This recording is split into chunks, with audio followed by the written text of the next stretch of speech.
As you wake, the tadpole squirms in your skull. Do I yet still live? Other than the infection, you're more or less intact. A miracle, given everything you've been through, but it'll all be for nothing if you don't find help soon. The tadpole is a death sentence, and the clock is ticking. You need a cure.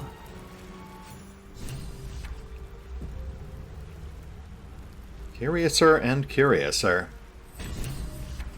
Hey, RetconRaider here, and welcome back to Baldur's Gate 3. As today, life's a beach, and then you die. Speaking of which, is that a shadow heart I spy face down in the sand? We should probably check in on her. I mean, obviously there's other stuff to look at here too, but I feel like, priorities? With haste.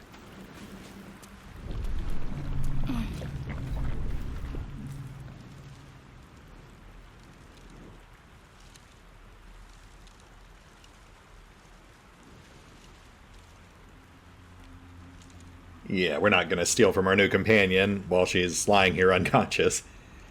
Though I will say, this would be a lot less awkward were she to invest in something like pockets. I mean, I fit 90 pounds worth of furniture in my pants. I don't know what her excuse is.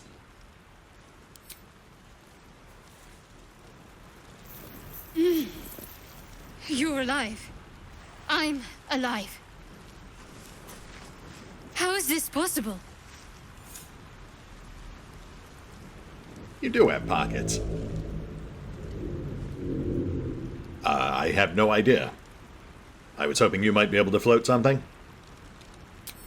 I remember the ship. I remember falling. Then nothing.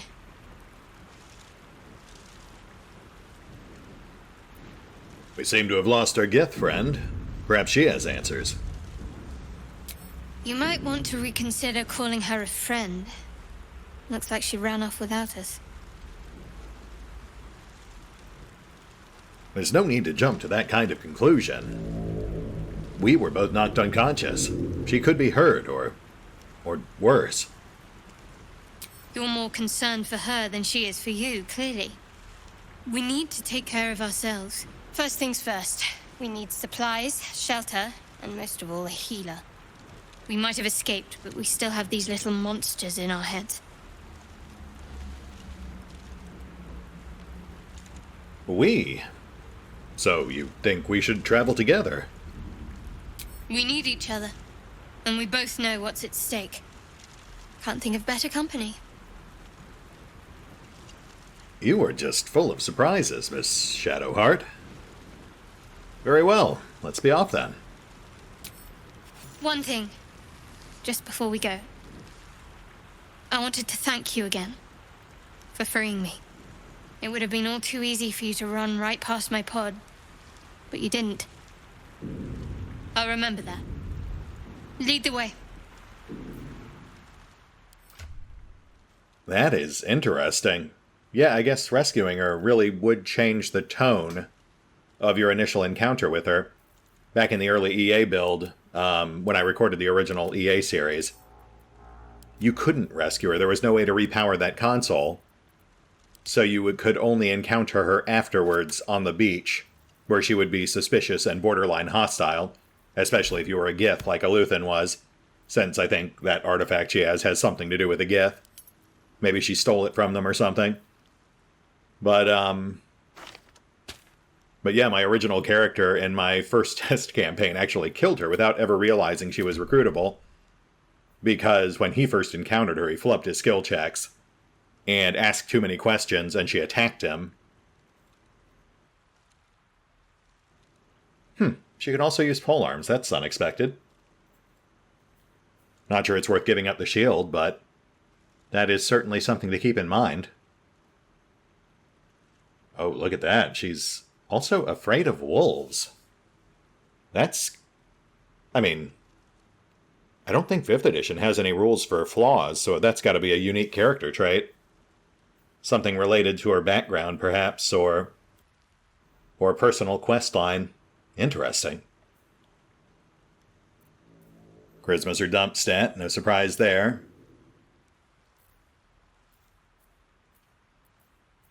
Pretty awful skill spread. +5 in medicine might come in handy. Insight, maybe, but she's not our talker. History and religion are so low as to be almost useless, but better than nothing, I suppose. That said, she is our only cleric and only healer, so can't really complain. Especially since she does seem, like I said, much more personable this time around. Let's go ahead and fine-tune her spell spread real quick. We'll dump the offensives. We don't need more blasting spells. And we'll just refocus her on healing and utility. Ooh, Sanctuary. That's a good one for emergencies. Create water would be nice. That would let us do double damage with our lightning breath. Or, you know, put out fires if we happen to be lit ablaze. Actually, you know what? Let's pick up Command. I had multiple viewers point out that we really could have made things easier for ourselves in that last fight on the Nautiloid if we had just commanded the Demon General to drop his sword, and then we could have apparently stolen the sword to boot, which does sound like fun. I appreciate that kind of unorthodox, out-of-the-box thinking. I mean, as aforementioned, I do have a general aversion to single-target save or suck spells, but I'll make an exception there. I'd like to at least give it a shot a couple of times. Fresh water. There must be a settlement nearby.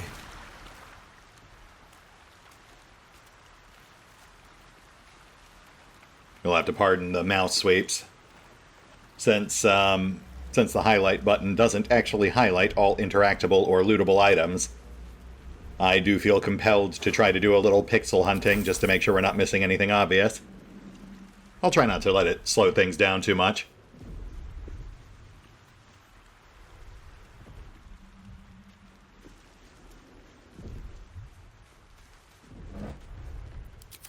Empty, but we will take the barrel.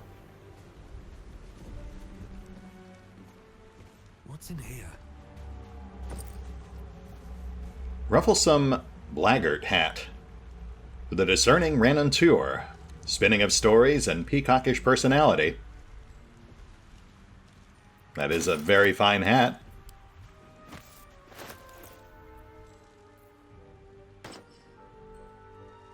Oh my. Wow. We are not so much wearing that hat as we are simply impaling it atop our head. Yeah, I think we'll pass on that one. Perhaps hold out for something a bit better suited for our unique Saurian skull. Pouch, nice. You know what? I'm going to immediately put that to use, and use it to store all of our light, high-value tradables. I'm sure I've mentioned it in some of my other videos, but that's a habit that that my characters would usually have back on the rare occasions I actually got to play in a tabletop game instead of running it. You know, gold was cumbersome when you carried it in high volume, so my characters would often make a habit of wearing rings or carrying pouches of gems, smaller, lighter, more easily concealed valuables, which they could use for bartering. Granted, your average game master did tend to ignore volume and carry weight when it came to coinage, but I always thought it was a fun role-playing thing, you know? Suspension of Murgrass.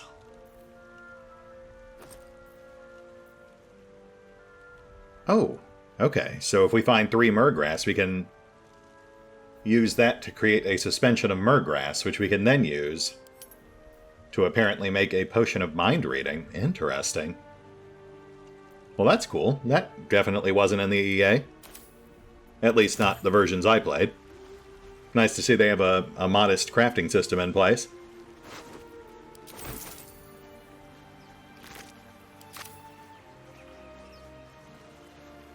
Shanties for the Bitch Queen. That is quite a name.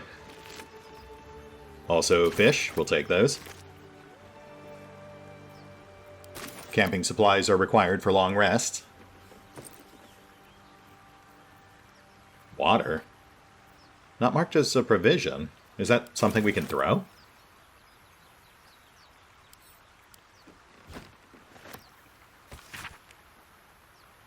And we all row, with a spray upon our necks, and we all row, with a spray upon our backs, and we all row with the sea beneath our feet, and the bitch queen stays the storm. Wave mother, lash us to the prow. Wave mother, we ask to sail your skirt if you allow. Wave mother, sink us if you will. Wave mother, our skulls are yours, with brine and sand to fill. Souls away and anchors still, the wind won't move without the bitch queen's will. We'll wait gladly years and days, till the bitch queen brings the waves. Hey ho, she told us so. Hey ho, she told us so. I'm going to need some context here. I'm not entirely sure what I just read.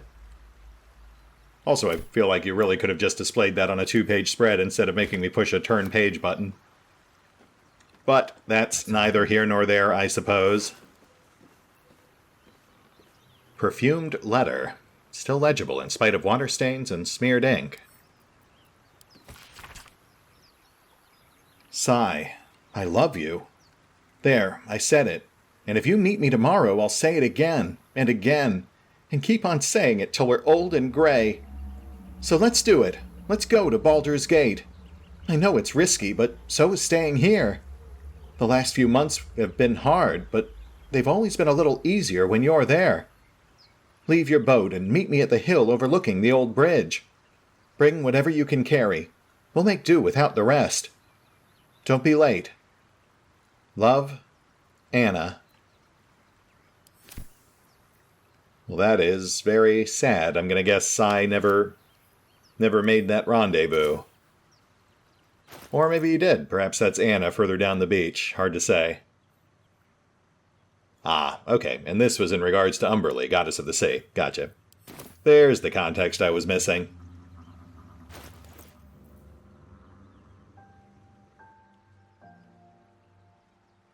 I wonder if we can actually deliver that letter somewhere. Or if it's just supposed to be environmental fluff. It would be nice to give someone closure. I like small things like that, bits of reactivity.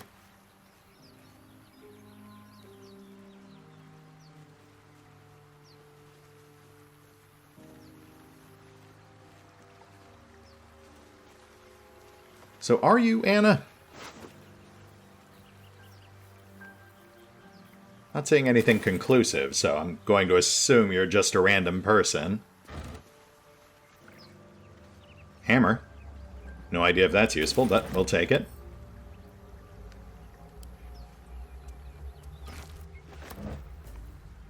And thieves' tools. Those are absolutely useful. Though we do not currently have a thief, so their use is inherently limited. Shadowheart didn't have sleight of hand, right? What's next? No, she definitely does not. She has a base +1, which makes her just as good at picking locks as I am. It does feel a bit off for a character with a trickster domain, but who am I to judge? I'm a 7-foot dragon man with 8 strength. Elixir of Peerless Focus. Oh, which boosts concentration. That does sound useful. I'll have to do some research on exactly how the crafting system in this game works. Because, honestly, a lot of these potions that we can apparently craft do sound pretty handy. I wouldn't mind stockpiling a few. Ancient Sigil Circle. Ah, right, which is our fast travel system. Which, at the moment, we can only use to travel between here and our extra-dimensional camp. Which does remind me, let's go ahead and lighten our load a bit. And I've also had people ask me why I keep collecting these containers, and that's because We can use them as trading fodder. We can use them to sort things or decorate back at camp. We can throw them at people in battle. We can stack them up and climb to high, otherwise unreachable places. Dagger root, which is used to make oil of accuracy. Again, very useful. And we have an ancient door here, but it's locked. Can't get that open easily. Maybe there's another entrance. Right. Or come back here once we track down our first party rogue. Classic cRPG convention would dictate that we'll meet a caster, a healer, which we already have, a fighter, and a rogue during the early stages of the game, just to round out the party around whatever the player may have built. And we already know that Lae'zel is a fighter. So that just leaves a caster and a rogue. Hand drum. Sadly, we are not proficient, but it is worth 14 gold, so we'll take it.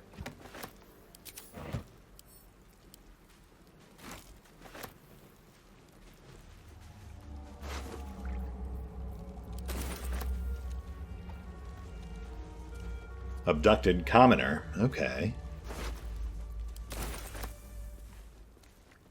And we've got intellect devourers. I don't suppose you guys think we're still beautiful, do you? More of those wretched things. Yep, they're hostile. And pretty chunky. Not crazy about taking those things on with only half a party, but I'm not sure we have alternatives. We could go back and try to crack open that door. We're not proficient, but we could still succeed at the roll. Or we could go up these cliffs here. Wow, I almost didn't see that.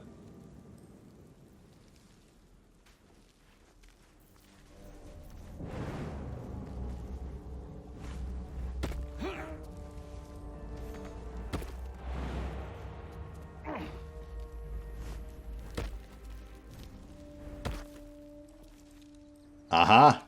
Hidden treasure. I've got to say, despite my quibbles about the UI and various other aspects of this game, they do make exploration very rewarding. Though at the same time, that can be a double-edged sword. There's just so many places to go and so many things to look at. It is somewhat difficult for me to keep us focused on continuing to move forward and make progress, because there are so many things that I want to stop and take a closer look at. Ashes of Balsam. Used to make potions of greater healing. Yes, please.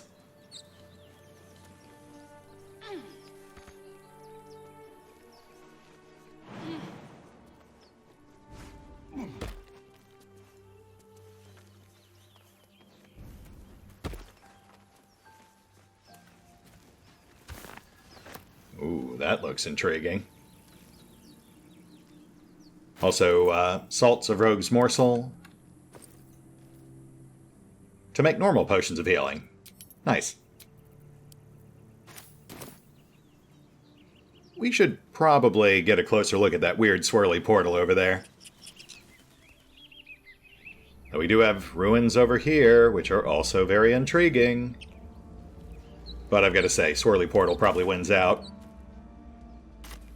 Not to mention we should probably start curving back around towards those intellect devourers. Even if we don't end up fighting them, we should at least see what was past them.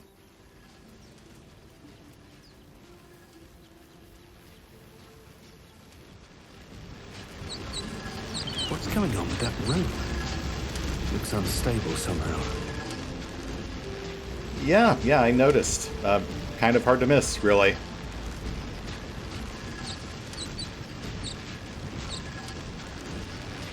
You approach the sigil on the stone. Magic glitters and swirls from it erratically, as if malfunctioning. looks slightly dangerous. Well, slightly dangerous has never stopped us from touching things before.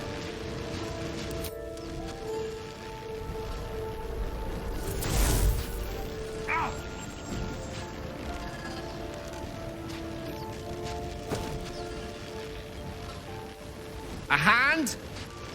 Anyone? Yes, that does appear to be a hand.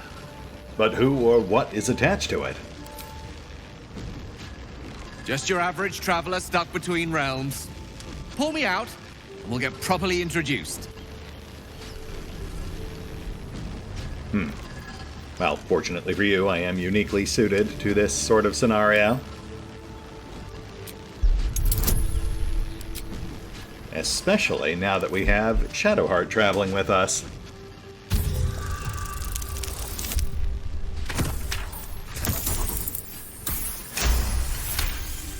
Oof. Cutting it pretty close there, but we'll take it. Whatever you're doing is working wonders! Now a quick little pull should do the trick.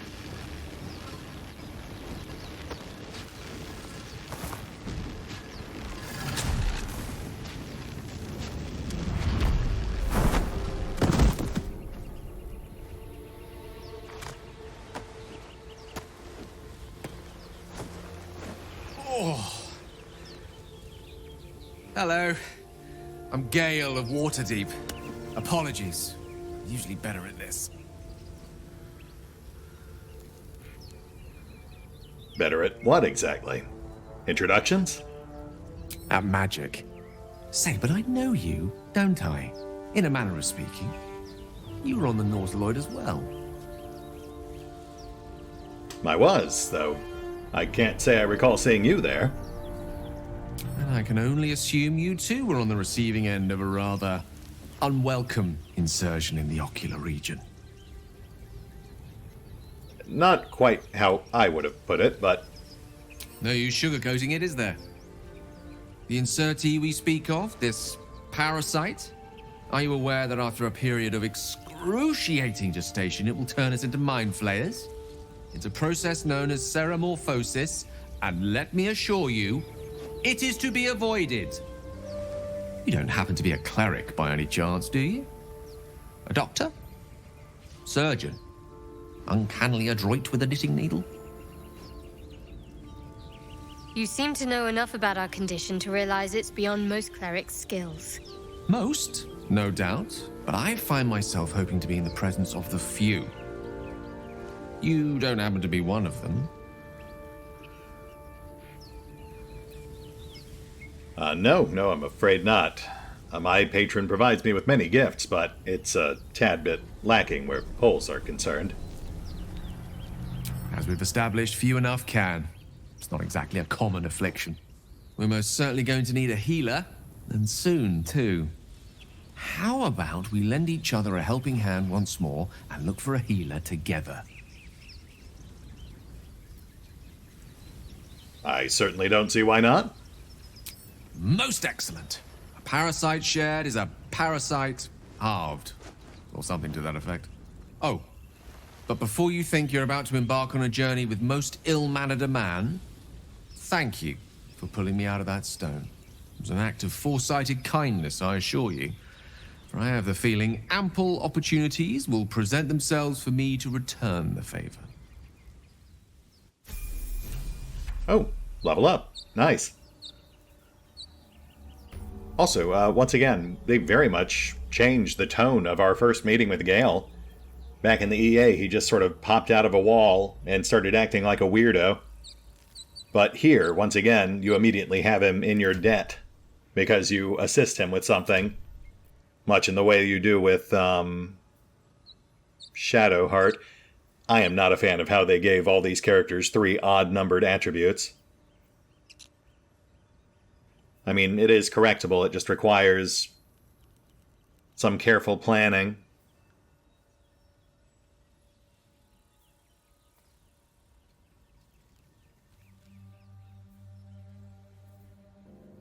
Oh, interesting. He also has civil militia, so despite being a wizard, he could wear light armor and wield a shield. Which, in theory, would be more convenient than having to rely on mage armor all the time. In fact, if we can find decent armor and a shield for him, we could have him cast mage armor on Auric, since Auric can't use a shield. Though I have been informed that apparently Observant did not make it into the game, so we may end up going moderately armored with Auric anyway.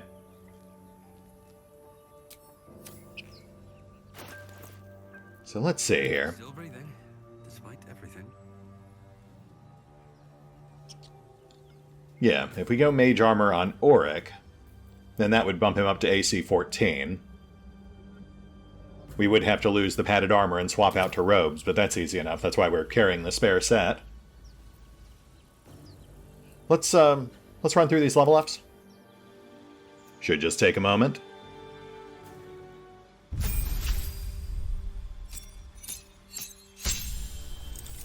So Auric hits level 2, gains hit points, a spell slot, a new spell, and 2 Eldritch Invocations. Plus we have the option to replace a spell, but I'm pretty happy with what we've got. As far as our new spell goes, we have some decent options here, and I will say, I'm leaning towards Hellish Rebuke, but I feel like we should really kind of play up the lightning theme. So, while generally speaking I think Witch Bolt is accepted as being inferior to some of our other options, we might go ahead and grab it. Armor of Agathis does not stack with Aid, and we will be picking up Aid for our Cleric at 3. Yeah, let's go Witch Bolt. Might swap that out at 3, but I'd like to at least give it a try. As for invocations, we've got a lot of interesting options here, though I think it's pretty well accepted that any warlock worth his salt will take Agonizing Blast, and will earmark Repelling Blast for level 5. But for now, we have to go Beast Speech. I mean, this is a Larian game after all, so you know that there's going to be a ton of talking animal content. Eventually, I'd like to have all 3 of the lore-gathering skills, Speak with Animals, Speak with Dead, and Detect Thoughts. It'll cost us a bit in the firepower department, but that's a sacrifice I'm willing to make.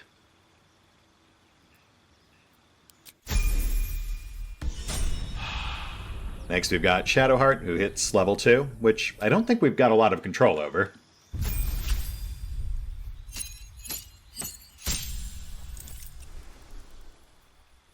Yeah, that's pretty much preset.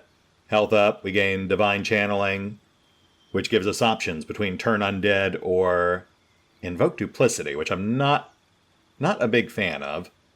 It has potential uses, but I almost never end up using it. And then I suppose we might as well reset our spells while we're here. Actually,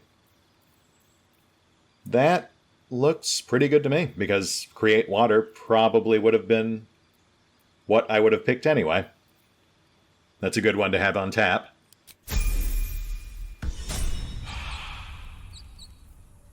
Which just leaves Gale.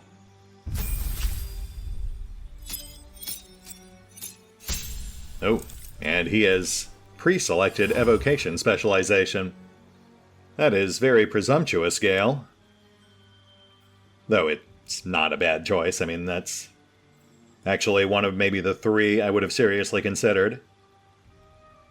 This one essentially allows him to ignore friendly fire where AoE evocation spells are concerned. But it is important to note that that is only evocation spells, not other AoE spells like Web or Stinking Cloud. So you still have to be careful with some spells. And then there are some other intriguing options, but in having actually researched this a bit off-screen, there's also a lot of limitations they don't really share with you, which is annoying. It's kind of trial and error when you're going into this, like, for example, Experimental Alchemy is potentially useful, but it relies on a skill that a wizard generally wouldn't have, Whereas something like this one, for example, would be fantastic if it was at will, but that is once per short rest, and then similarly enchantment, which grants Hypnotic Gaze, again, a pretty fantastic power. For whatever reason, they made it once per day. That said, Portent is definitely pretty high on the list of viable alternatives, because that one essentially gives us 2 mulligans per day. 3 eventually, I think at level 6. The downside being that, of course, it really also slows down the pace of combat, because it constantly prompts you until you use all 2 or 3 of those dice. So for the sake of the series, I think we might be better off just going Evocation. Besides, that'll also let us have much flashier fights, lining up right behind allies and firing a thunder wave through them, or hucking fireballs into the middle of frantic fights. That said, given that it gives us a discount on evocation spells, let's pick up some non-evocation spells here. Yeah, Shield's a good one to have in our pocket. We'll go ahead and grab that, and we'll grab... Ooh, Find Familiar. It would be nice to have another warm body. Yeah, that sounds good to me. We'll go with those. And again, we'll go ahead and reset its spells while we're here. We'll grab Mage Armor and Shield for defense, Grease for utility, Find Familiar for extra manpower, and I guess Thunderwave. Yeah, that way we can immediately make use of Sculpt spells. Like I said, line right up behind an ally and fire through them. I wonder if pushing enemies triggers attacks of opportunity. I guess we'll know soon enough.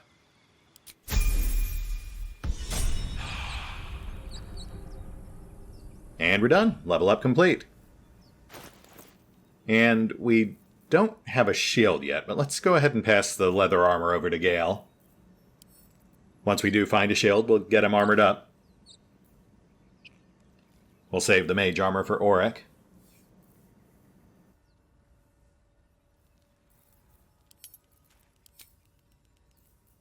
Elminster's not around, so might as well. Yeah, that would put him at 14 AC. That's the same he'd have with mage armor.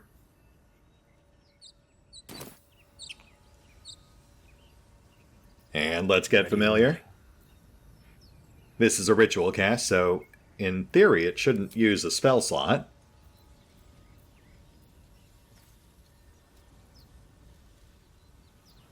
Oh, right, but he can't do Imp or Quasit. I guess those are unique to the Warlock.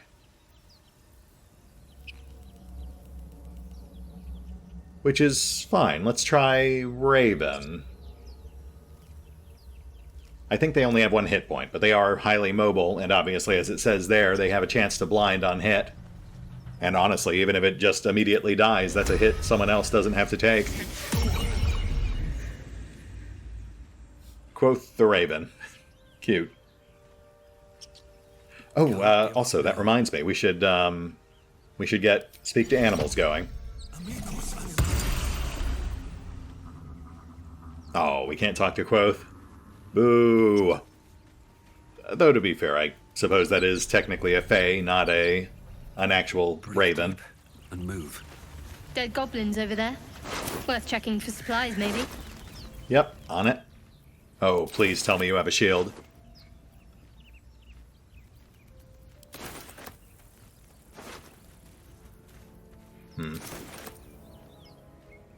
A fair bit of vendor trash, but nothing all that notable. And of course, now we have a new fast travel marker back there as well.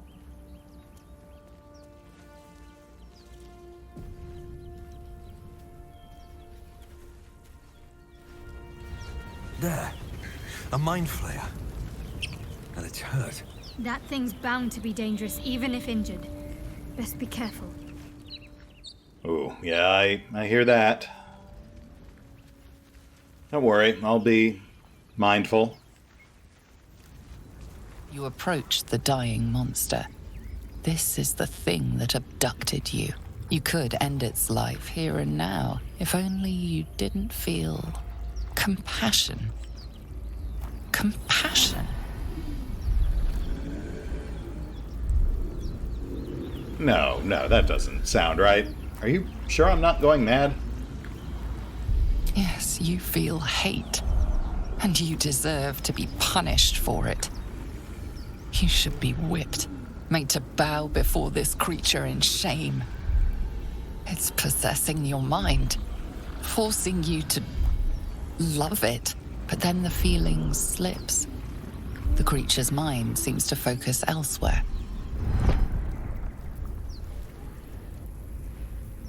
All right, buddy. Getting a little too possessive there. Let's get a better read on the situation, shall we?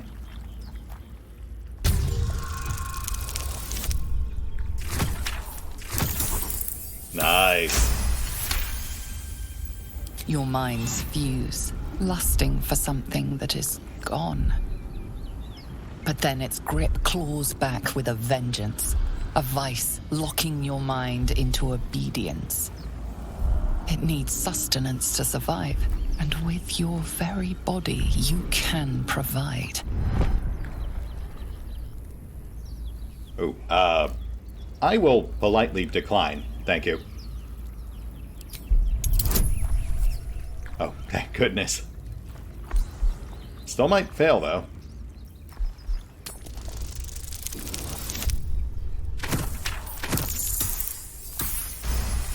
Again. Cutting it way too close there.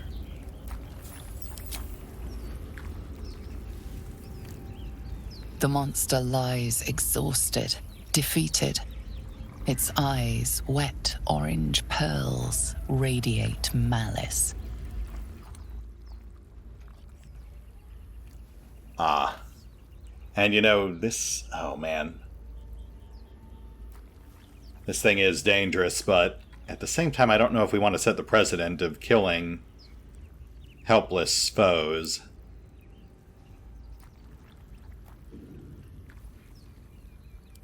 Okay, we'll leave it be for now, but we might want to follow up on this later.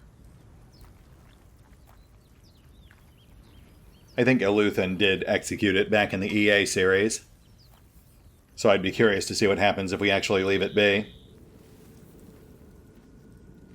Maybe it'll die, maybe it'll just disappear. Or maybe something else will happen. We will find out.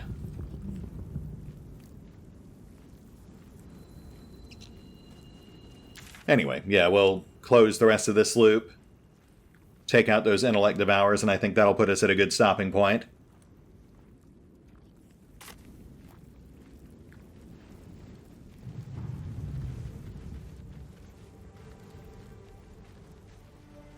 Oh, or we could do this. Hey there, Asterion, buddy. I have not seen you in like 2 years. Hurry! I've got one of those brain things cornered. There, in the grass. You can kill it, can't you? Like you killed the others? Well, I mean, we haven't actually killed them yet, but yes, that is what we were coming back here to do.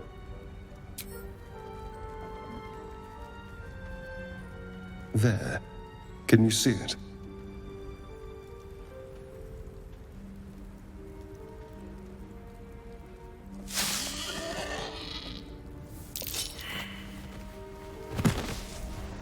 Ah. Shh. Not a sound. Not if you want to keep that darling neck of yours. And you, keep your distance. No need for this to get messy. I need him alive. Stow that blade, or I'll show you just how messy things can get. Promises, promises. But I have other business, I'm afraid. Now, I saw you on the ship, didn't I? Not? Thanks for your help, guys. Splendid.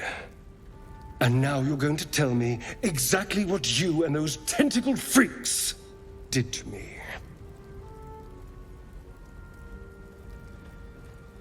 Oh, Asterion, I see they've still got you on cartoonish evil.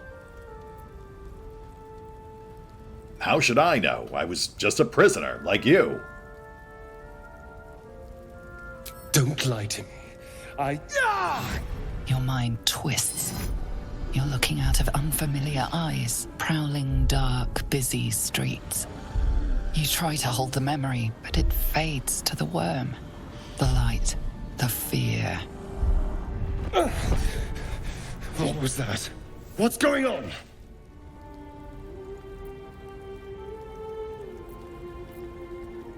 It's those things they put in our head. It connects us somehow.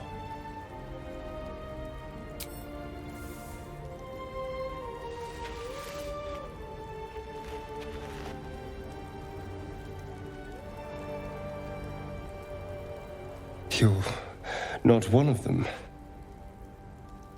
They took you. Just the same as me.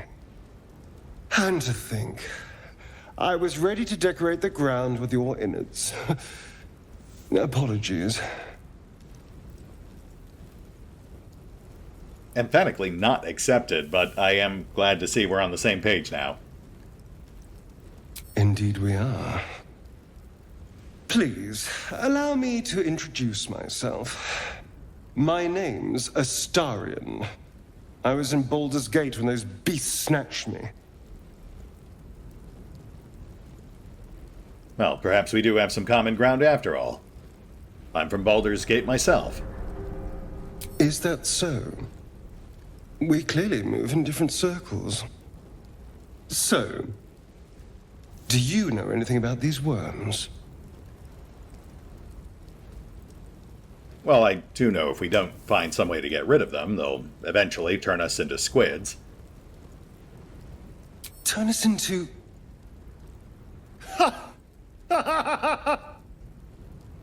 Of course it'll turn me into a monster. What else did I expect? Although, it hasn't happened yet. If we can find an expert, someone that can control these things, there might still be time. I feel like getting rid of it entirely would be the more prudent course. Well, yes, of course. But first things first. Fair. You know, my companions and I, we are of like mind. I don't suppose you'd like to travel with us. We do seem to share the same goal, if not the same methodology. You know, I was ready to go this alone. But maybe sticking with the herd isn't such a bad idea. And you seem like a useful person to know. All right. I accept. Lead on. And welcome aboard, Asterion. It is intriguing to see that they went out of their way to make Shadowheart and Gale more palatable on first encounter. But they kept Asterion's encounter more or less the same as it was in early access. He still just tries to straight up murder you. Which I suppose does make sense. Of the characters, he was the one who was the most cartoonishly evil. If anything, they've made him even more cartoonishly blatant this time around, because they've really... I don't remember if his fangs were quite that prominent last time around. And he's got the more obvious neck markings and the gleaming blood-red eyes. Though he hasn't dropped any vampire puns on us just yet. Give it time.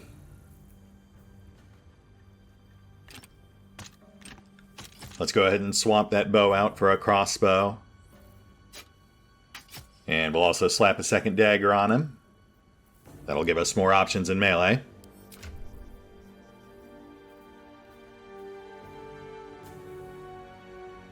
Nothing unexpected here. Basic elf stuff. And odd numbers on 3 attributes. I guess that's just their design philosophy for these companions. Mildly annoying, but not the end of the world. Pretty solid rogue, though. At least where dexterity skills are concerned.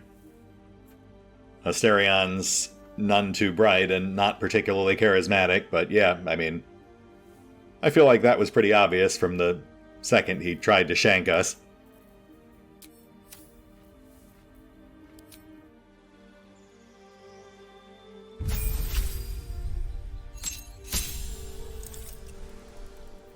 Oh, well, and nothing to do for his level up.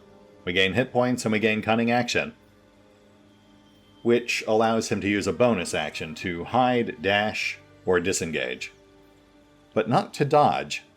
That is an oddity. For whatever reason, Larian didn't end up implementing the dodge action. Regardless, though, that does make for a quick level up.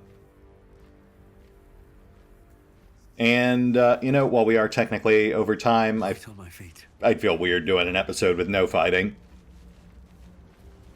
Let's pop down the way real quick. We'll take out those intellect devourers. Maybe take in a few sights on the way there.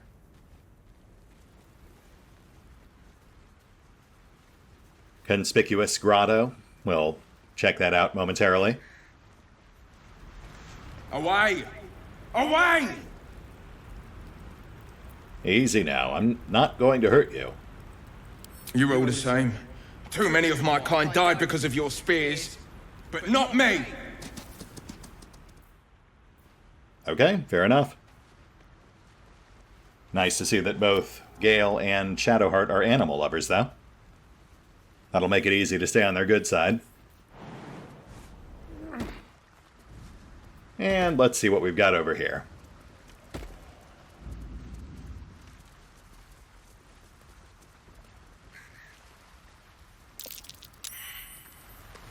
Deep grooves in the mud around that rock.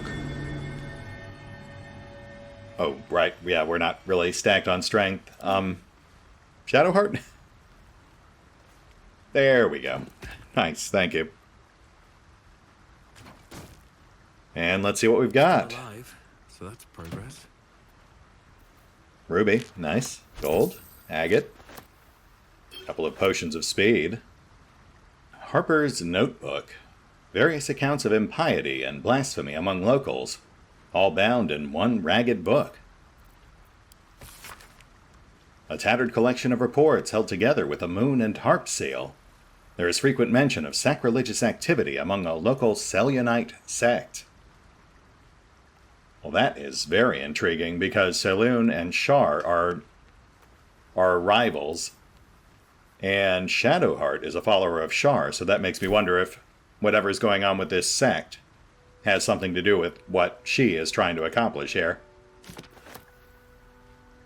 Harper's map. A map that's seen better days, but recent editions suggest it's still in use. This stained, ragged map has been passed through countless hands. A little heart marks an area called Moonrise Towers, with a small inky crescent sketched in the nearby forest. Below the crescent is a more recent scrawl. Cash. Cash money. Well, that is definitely worth our time. We'll take the chest as well, why not?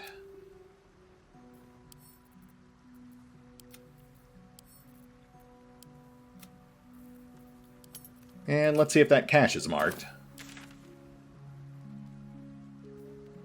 It is indeed. Wow, okay, that's actually not far at all. This path up here likely circles around to it. We'll definitely check that out next time. If not over, then through.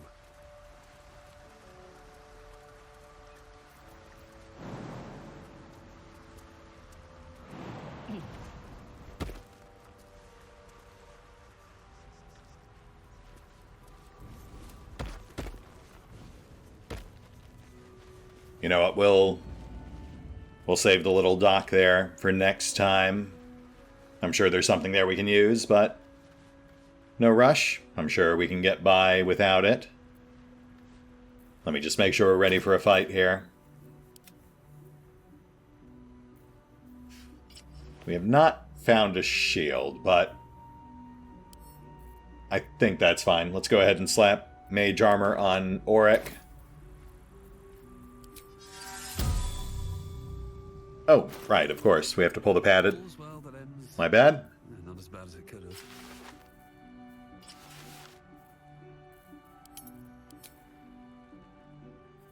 You have my attention. In fact, you know what? That padded armor Quite interesting. honestly looks better than that leather. Let's go ahead and swap that. Your desire. Oh, yeah, that's much better regalia.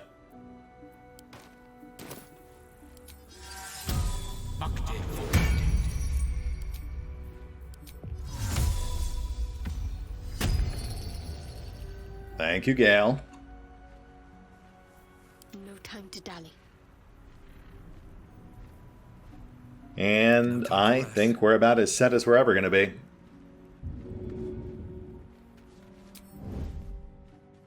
Let's get in there. Wonder if the gods are watching me. I am very tempted to raid that cart, but I'm sure it's nothing that can't wait.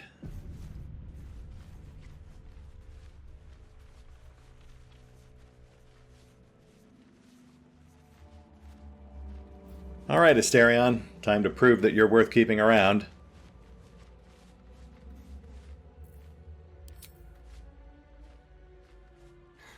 Finally. Hey, not bad. Wicked little beasts. Though I immediately realized I forgot to actually use the sneak attack button, but that's fine. Still a pretty solid hit. We've got 3 Intellect Devourers, 1 to the left, 2 ahead. Let's bring Asterion up, Be quick. and then we'll use his bonus action to rehide. Ready or not? Nice. And Quoth, you are on distraction duty. I'm hoping you'll actually survive long enough to try blinding one of these things, assuming they can be blinded. But, like I said, even if he does get nuked immediately, it's no big deal. Because that's a hit that no one else has to take. And we can resummon after a short rest, so no real harm done.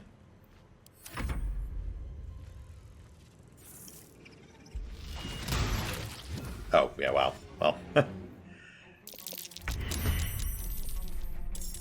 such is the fickle fate of the one hit point wonder. Asterion again, okay. This thing's right on top of us, so let's take a stab at it.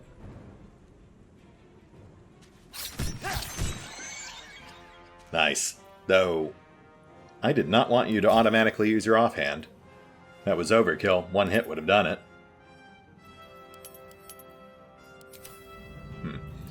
Not what I'm looking for, but still good to toggle those anyway. I'll have to toggle it on everyone. I prefer to have tighter control over our reactions.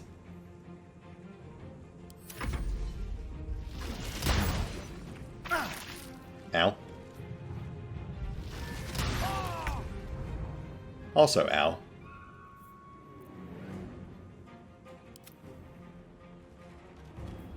Why isn't Shadowheart in the timeline? Need to keep focused. Oh, she's not even in combat mode. Well, that's awkward. Bleed for me. Okay, there we go. That was super weird. I'm not sure I've ever had that happen before. Let's spill some blood.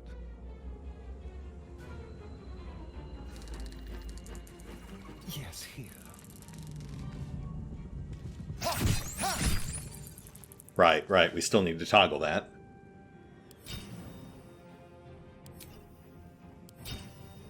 Which I do not recall how to do. There's supposed to be a button here somewhere.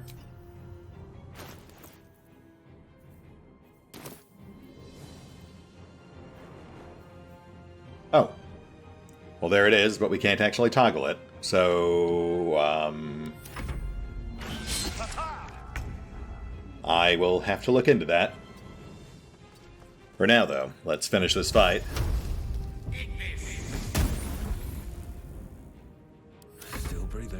despite everything. Oh, it has been brought to my attention that apparently Hex does not debuff saves. It only debuffs active ability checks, such as Strength when shoving.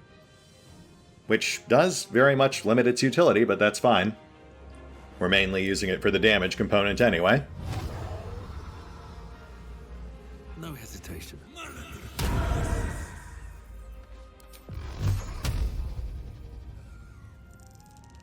Oh, weird. We had line of sight for Hex, but not for Eldritch Blast.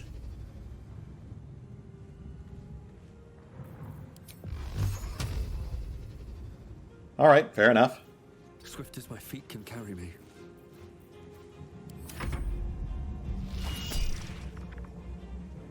No thank you.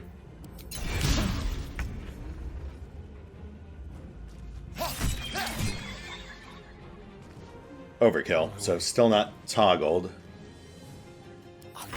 Maybe we have to toggle it outside of combat.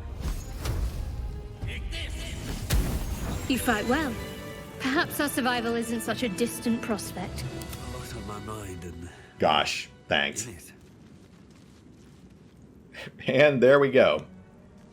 I will admit, slightly jankier than I would have liked, but not awful. Patched up. Pushing on. And to be fair, I think a lot of the jank just came from the weird sort of half engagement our party had at first. I'd have to go back and double check, but I think technically Shadowheart and Auric both missed their first entire round of combat because of it. That said, not a total loss. Injuries were minor enough that a short rest wipes them out. And we'd have to short rest anyway to get Quoth back up and running.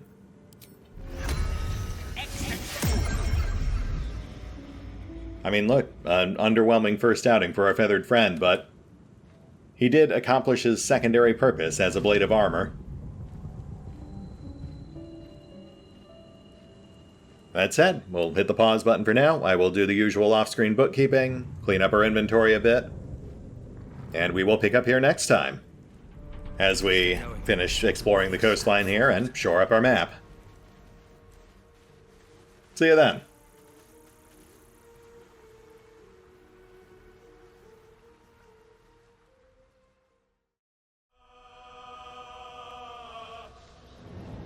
Oh, and special thanks to the Raiders, the fine folks who help make these videos possible, including but not limited to Revenant, Alois, CrowkingLoR, Dragon Matrix 7, Drakiith, V23, EgonAlter, Emile, Exsellsior, Gottlieb, James Trimmier, Kazorm, Mark Giemza, Nathan Welch Jr., OverlordPherom, RandomPassrby, RobbyB, Rowan Church, Tomasz Piątkowski, Triphoppenskip, and Valinrook. Thanks for your support, guys. That said, if you'd also like to help support the channel, then feel free to push the buttons that do the things. Trust me, it does make a difference. Or you could even check out the PayPal, the Patreon, the Nexus GG, or the YouTube memberships. Links are in the description. No use sugarcoating it, is there?